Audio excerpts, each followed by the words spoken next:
We'll just do a little lesson on don't follow a multitude to do evil.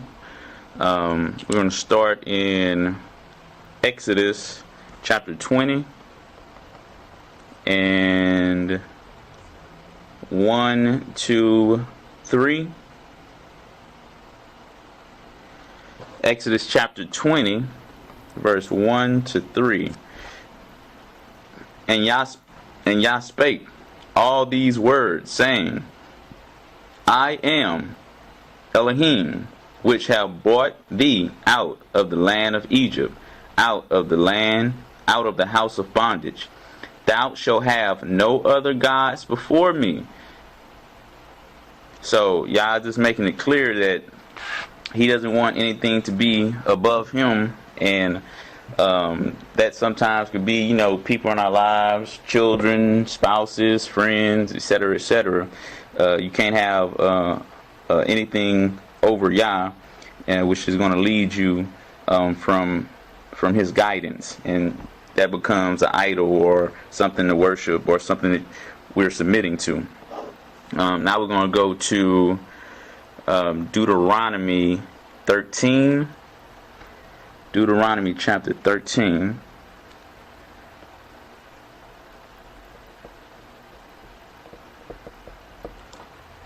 Deuteronomy chapter 13, on the matter of don't run into a multitude to do evil. We're going to start 1 on down, probably 1 to 11. Verse 1 to 11. If there arise among you a prophet or a dreamer of dreamers, and giveth thee a sign or wonder,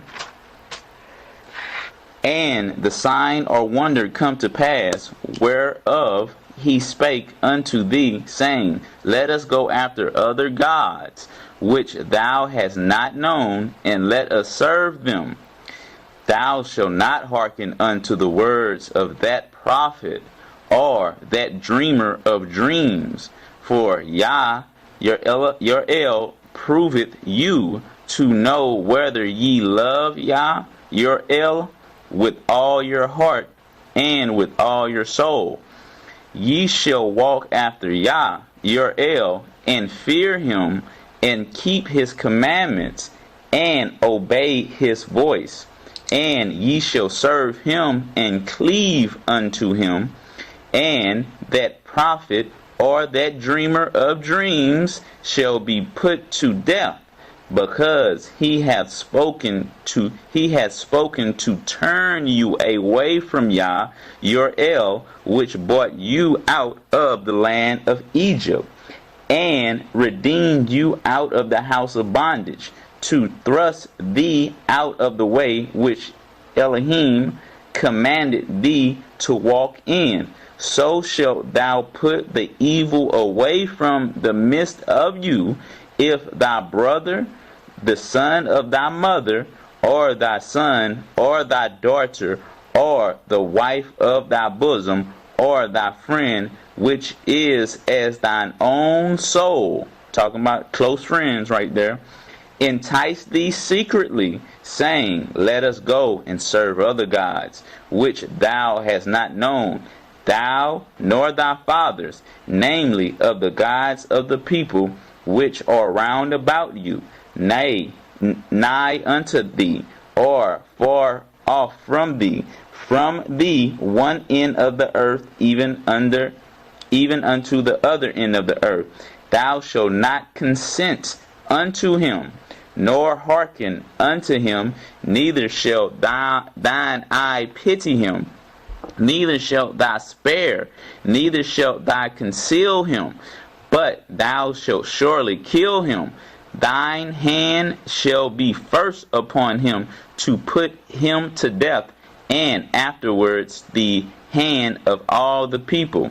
And thou shalt stone him with stones, that he die, because he hath sought to thrust thee away from Yah, thy El, which brought thee out of the land of Egypt, from the house of bondage. And all Israel hear and fear, and shall do no more any such wickedness as this among you.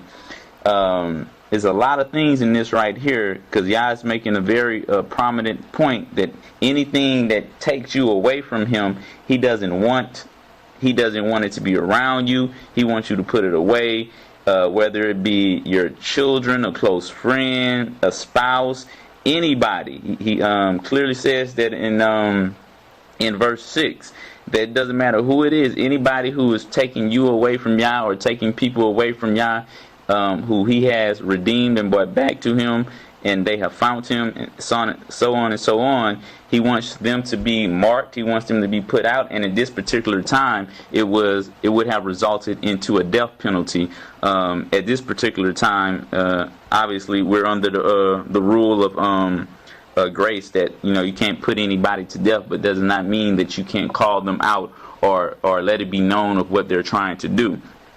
So the Most High is very serious about this, and it even goes into particular things about dreamers. Just like in verse 3, it talk about people who I had this dream, the Most High want me to do this, and I feel that you should do this with me. It doesn't matter if somebody has a dream or whatever. If it's not in the works and the path of the Most High through Christ, it's not of the Most High through Christ. And the only way that you can really know if somebody is having a spiritual dream that is of the Most High is you have to be in the book. You have to be in the spirit with the Most High, having an open relationship with him, so you can determine whether it's of the Most High words from a biblical aspect, if it feels right in your spirit after you prayed about it with your relationship with the Most High. Because he's telling us right here, even for the dreamers and the people who call themselves prophets, if they're not going and worshiping the Most High how he wants us to worship him, they're worshiping other things, and they're leading you to do a multitude of evil. And that's why he wanted that to be put out of the camp. And at this particular time, even it was a death penalty. Now we're going to go to Proverbs chapter 1. Proverbs chapter 1. Right here, we're going to go to verse 7 to 19. The fear of Yah is the beginning of knowledge, but fools despise wisdom and instructions. My son, hear the instructions. And verse 7 goes really well with that verse in Deuteronomy 13, verse 3, talking about the dreamers and the prophets. Even though these people are having these prophetic matters in their life that they feel that it's a spiritual thing that's going prophetic, things that are going in their life, that does not mean it's of the Most High or from the Most High. It could just be a trick of the devil. And verse 7 here is clearing that up, works very well with the fear of the Most High is the beginning of knowledge, but fools despise wisdom and instruction, because they'll just have a random thought or a dream that they feel is from the Most High, and it's not lining up with the Most High words or his behavior or his conduct, or the Torah or any of that nature, and they'll run with that. When the instructions tell us what to do, try the Spirit by the Spirit. And a lot of people, they get these prophetic visions or whatever, and they just think it's of the Most High, when it's just Satan playing tricks on their minds to lead them astray to do evil, and so they could help other people and lead other people in a manner to do evil. But verse 7 again, the fear of Yah is the beginning of knowledge, but fools despise wisdom and instructions.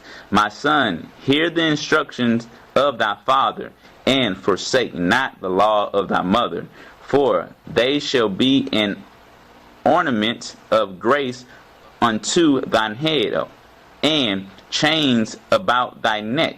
My son, if sinners entice thee, consent thou not. Just like in Deuteronomy chapter 13, you're not supposed to consent.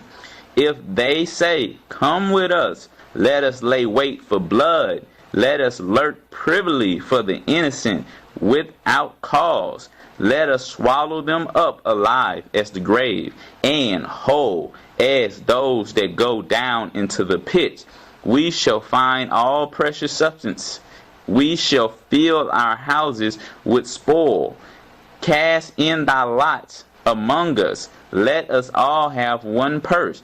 See what they're doing right here, especially up to verse 14. That these people are enticing you to gain ill-gottenly. They're telling, let's go rob a bank, let's go hurt somebody so we can have some pleasure, so we can have a good time at somebody else's expense. And this is a very a horrible evil right there, because not only are you doing evil, stealing, but you're hurting somebody to steal. It's not like you're just robbing a bank when nobody's there. You're just breaking into the vault and you're stealing things. You're robbing the bank when the bank is open and you're trying to hurt people, shoot people to get the money to get to the vault. So that's stealing and hurting people here, and they're being enticed to do these things so they can have some enjoyment. Verse 15, my son, this is the instruction, the counsel that is coming in. First it was the wicked telling them to cast their lots and all this, but this is the wisdom kicking in verse 15. My son, walk not thou in the way with them. Refrain thy foot from their path. Meaning, don't walk the path that a sinner and the ones who are running to a multitude of evil to go do. Don't even walk on their path. For their feet run to evil and make haste to shed blood. Surely in vain the net is spread in the sight of any bird, and they lay wait for their own blood. They lurk privily for their own lives. So are the ways of every one that is greedy of gain, which taketh away the life of the owners thereof. And the scriptures right here are clearly making it very clear. Don't walk on their path, because this is they're setting up their own destruction. They're planning to rob somebody when the divine law and the divine judgment of the Most High is at play, whether they know it or not. He's telling you, whatever trap that you're setting for somebody else, you're going to fall into it. You're doing wickedness and making this plan in darkness, when it's really all going to come back to you, and you're going to reap what you sow here. Okay, so we're going to go to Acts chapter 5. This is a familiar one, and this goes right in with Deuteronomy chapter 13, because the scripture says, if thy brother-in-law, if thy brother, if somebody who's close to thy soul, if somebody entices you to do evil, don't consent to it. Be the first to expose them. And that goes for spouses as well. We're going to read Acts chapter 5, verse 1 to around 11. But a certain man named Ananias with Sapphira, his wife, sold a possession and kept back part of the price. His wife also being privy to it. And that go with this privy. We just read that in Proverbs about they're privily about to do some wickedness. And lo and behold, one of the first in the second sentence here is talk about that privy spirit. You want to do things in secret and you think nobody's going to find out about it or anything of that nature. And kept back part of the price of the house the property that they sold. His wife also being privy to it. So Ananias was the one who ignited the wickedness, and his wife went to follow the husband to do wickedness. That's why the scriptures say, don't follow a multitude, don't follow anyone when they're doing evil. Don't let their foot go the path of that, just like it said in Proverbs 1. And kept back part of the price. His wife also being privy to it, and bought a certain part, and laid it at the apostles' feet. But Peter said, Ananias, why hath Satan filled thine heart to lie to the Ruach HaKodesh, and to keep back part of the price of the land? And just like in Proverbs 1, it said that they have laid a trap for their own souls. All the wickedness that Ananias has done by lying to the Ruach HaKodesh, he thinking he's going to get away with this privy plan, but unfortunately for him, the divine justice of the Most High has already let him fall into his own trap. of priviness, his wickedness and trying to be privy about this. While it remained, was it not in thine own hand? And after it was sold, was it not in thine own power? Why hast thou conceived this thing in thine heart? Thou hast not lied unto man, but unto Yah. And Ananias, hearing these words, fell down and gave up the ghost. And great fear came on all them that heard these things. And just like in Proverbs, it says, they wait to shed blood. Ananias was waiting to scheme, and the scheme fell upon him, and he lost his life. He had to pay the price. He tried to hold back a price, and he had to pay the ultimate price, was his life. And the young man arose, wound wound him up, and carried him out, and buried him. And it was about the space of 3 hours after, when his wife, not knowing what was done, came in. And Peter answered unto her, Tell me whether ye sold the land for so much. And she said, this is what she's about to go do. This is like Deuteronomy 13 said, don't, if your mother entice you, your father, if your spouse, if a close one to your soul, a beloved friend, if anybody entice you to do wickedness and to go serve any other god, right now she is about to serve greed. She is about to serve wicked secrets. And she's not turning her foot from this. And Peter answered unto her, Tell me whether ye sold the land for so much. And she said, Yea, for so much. Then Peter said unto her, How is it that ye have agreed together to tempt the Spirit of Yah? What has taken place here? It was a multitude to go to do evil. It was her and her husband. They had the husband thought of the plan, and she agreed with the wicked plan. And that's why the scriptures say, don't go to a multitude to do evil. It don't matter who brought up the idea. Behold, the feet of them which have buried thy husband are at the door, and shall carry thee out. Then fell she down straightway at his feet, and yielded up the ghost. And the young man came in, and found her dead, and carrying her forth, buried her by her husband. And great fear came upon all the church, and upon as many as heard these things. Now we're going to go to 2 Chronicles. 2 Chronicles chapter 30. Because this lesson is about don't go to a multitude to do evil, no matter who they are. 2 Chronicles chapter 30.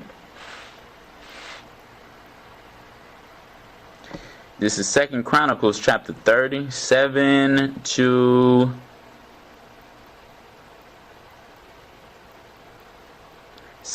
8. 2 Chronicles chapter 30, 7 to 8. And this is the Most High. And we go back to that Deuteronomy chapter 13. The Most High was clear. He said, you don't care if it's your mother, your father, your brother, your wife, your husband. It don't matter who it is. Don't ever go and run with a multitude to do evil. And verse 7, 30 and 7. And be not ye like, this is the Most High talking right now. And be not ye like your fathers, and like your brethren, which trespass against Yah of their fathers, who therefore gave them up to desolation, as ye see. Now be ye not stiff-necked as your fathers were, but yield yourselves unto Yah, and enter into his sanctuary, which he hath sanctified for you forever, and serve Yah, that the fierceness of his wrath may turn away from you. And right here, we know in one of the 10 commandments, it's like the 7th or the 8th commandment is honor thy father and thy mother, that thy days be long. But honoring your mother and your father, it has nothing to do with following them even to a multitude to do evil. If your mother or your father, even though the Most High tell you to honor them, you still, respect them and show honor to them, and show them love and kindness, especially as your mother or your father. But even if they tell you, well, I'm your father, I'm your mother, you got to do this wickedness because I'm telling you to, that's not what the Bible say. If a mother or a father is telling their child to do wickedness, that child does not have to honor that order of their parents, because they're going against the Most High. And the scriptures say in 7, and be not ye like your fathers and like your brethren, which trespass against Yah of their fathers, who therefore gave them up to desolation. And ye see, just like in the wilderness, when the Israelites were 40 years in the wilderness, he said, you know what? I'm not going to kill you elders, you mothers, and you fathers, but you're not coming into the promised land. Only your children are coming into the promised land, because the evil that you have done in the wilderness is not going to even be a morsel of it in the promised land. So the Most High should be very clear that the Most High, even with parents, don't want children to submit to wicked orders of their parents. He wants his word to be final and the most esteemed word, not our words.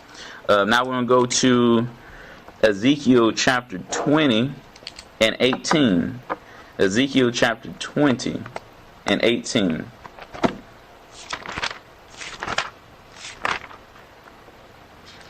Ezekiel chapter 20 and 18. Matter of fact, we're going to go to a little up. We're going to go to Ezekiel 20 and 13 on down. But the house of Israel rebelled against me in the wilderness. They walked not in my statutes, and they despised my judgments, which if a man do, he shall even live in them. And my Shabbats they greatly polluted. Then I said, I would pour out my fury upon them in the wilderness to consume them. See, this is what 2 Chronicles 30 was talking about. They was talking to the children at this point. The author was telling them, hey, your parents was doing a lot of wickedness, and the Most High don't want you to follow their footsteps. Don't follow their orders, their commandments. Follow the Most High's orders and commandments, because they were walking not in his statutes. They polluted his Shabbats. They removed their hearts from the will of the Most High. 14, but I wrought for my name's sake that it should not be polluted before the heathen, in whose sight I bought them out. Yet also I lifted up my hand unto them in the wilderness, that I would not bring them into the land which I had given them, flowing with milk and honey, which is the glory of all lands, because they despise my judgments.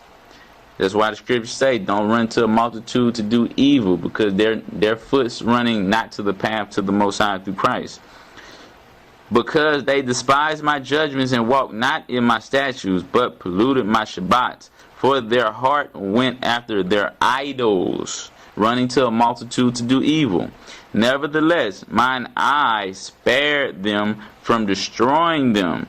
Neither did I make an end of them in the wilderness. But I said unto their children. Now the Most High is no longer talking to the elders, to the mothers, to the fathers. He's talking to the children now. He's directing them to do something. He's no longer directing the parents and the elders to do anything. He already directed them to do something, and they refused to do it.